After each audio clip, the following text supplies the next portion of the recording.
I think it is fair to say that nothing gets a ramen lover salivating more than Seiyabura or Backfat.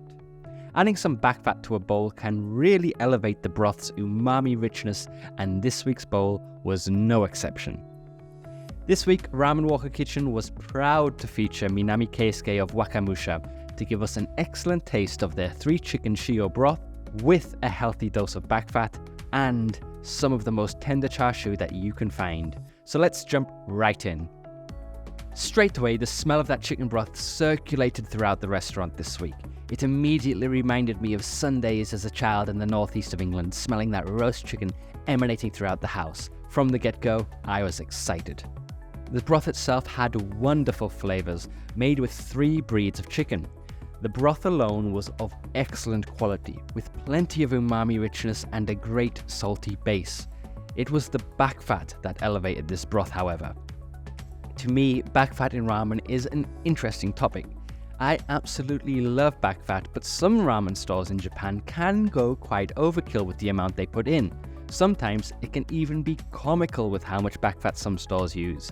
This, however, was just right for my palate, enough to emphasize the flavors of the broth and to add to the experience without going too far to overwhelm the wonderful broth below.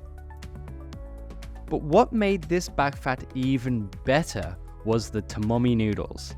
These hand-pressed noodles do wonders in bowls like this. The springiness helps gather some of that magnificent fat while giving a slurp a satisfying texture. This kind of bowl is what tomomi was made for.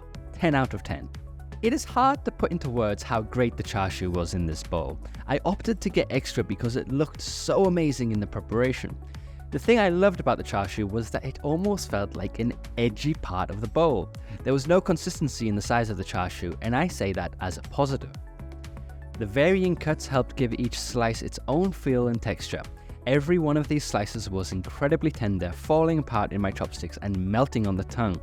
But the differing densities of the meat allowed for the amount of meat to not get stale nor boring.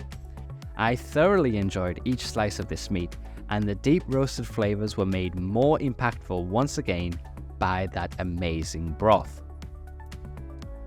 Lastly, a quick word on the bamboo shoots, onions, and the flavored egg. Firstly, the bamboo shoots had an air of sweetness about them. It was almost floral, like rose water, which I found quite interesting.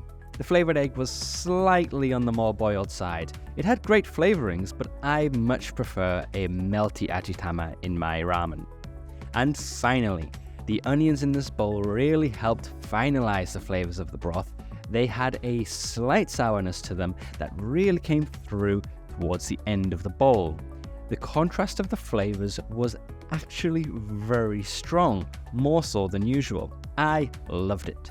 One of the few times that the onions stood out to me in a very positive way. To me, this is exactly what you should be doing when incorporating Backfat into your bowl.